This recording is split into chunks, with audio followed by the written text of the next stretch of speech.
Today we are going to be working on our command block world, adding a room where we can morph into different mobs in Minecraft.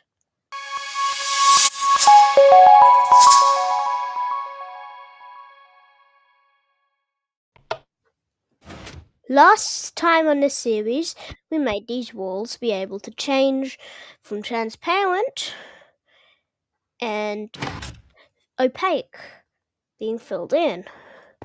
So we're going to make a room right underneath the glass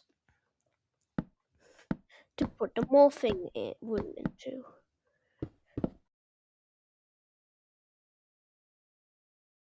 Let's recap a bit. First, we're going to need to make the room. So, we'll grab the first corner, look at it with our crosshair, then go into your command screen and slash fill from these coordinates 212, 72, -97. Now these coordinates won't be the same as yours. Now all these commands are looping around. So we just need the first three numbers it gives us. Then hit enter. And then you've got the first one. You expect to see a syntax error. If it says blocks filled, then you probably have used the set block command. So we want to dig into the wall a bit, find our next point, which will be right here. So look at it with your cursor, do the up arrow to get your previous command back. And now do that same process again and type it in. Now you want to put what you want it to be. We want it to be birch planks. And we don't want it to be filled, we want it to be hollow. So write hollow at the end and then go enter. Now we just need to break the wall to allow us to have space. Now we have a small little room we can add our morphing into.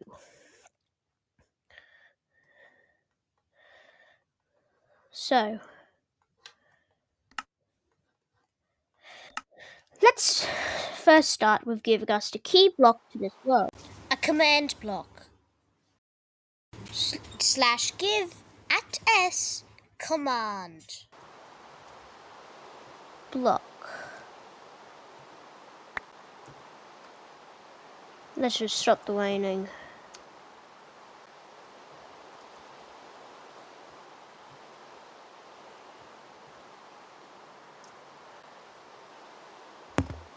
And now we can begin. You'll need a command block, a lever, redstone torch, redstone, and a block of your choice. I will be using orange concrete. First, place a block and then put your lever on it. You need to place a redstone. You need to place a command block behind it and a redstone torch to the side. The command block adjacent to the torch right here will need the following command. /kill at e brackets tag equals morph close brackets. Just on an impulse. At the moment this won't do anything. But now we need to work on the fun part. This first command block is going to be to /summon an entity. It doesn't matter what entity it is, it just needs to summon it.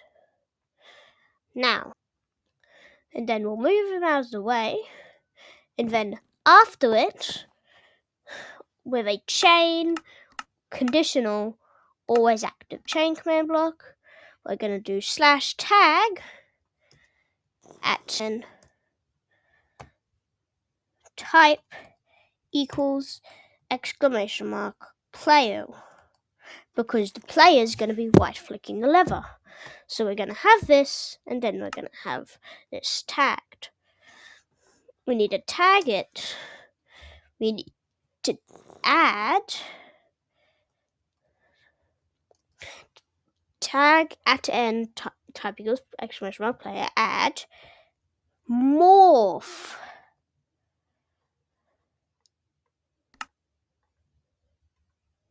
And there. So now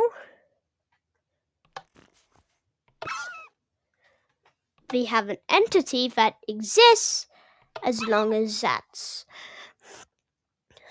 the lever's on.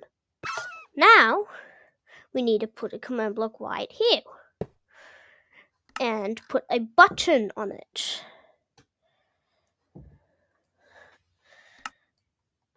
The command block in this will require a tag, says tag at p add tar morph. Actually, let's make this tag player morph and just add morph. So now we see that I have the tag of player morph. So now we need a command block on top of this that's repeating, and the command needs to be /tp at e tag equals morph 2 at e tag equals player morph. The thing is, in Minecraft, we can't actually change our player into a entity, so we have to rely on visually doing it. So this, now I have a fox. In fact, we can actually fix this chat by just doing /game rule command block output false, and then never mind. So doing this, we have an entity, but we can still see me. The next and final command block, though, is going right next to this.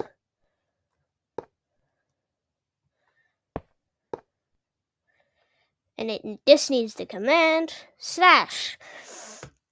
/effect at e tag equals player morph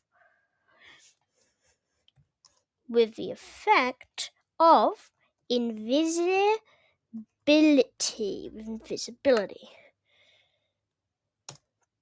2 invisibility 5 255 true. We need true at the end so that we have no particles. Now we just set this to repeat, and now run this again.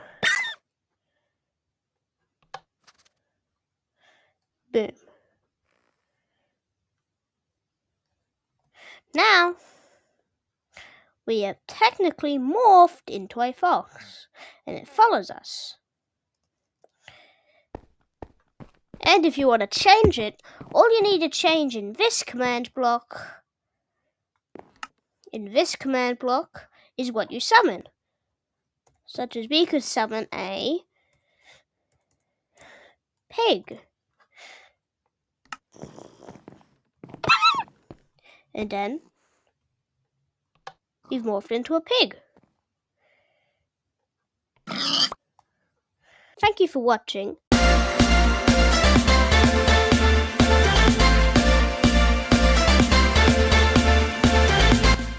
What's the danger?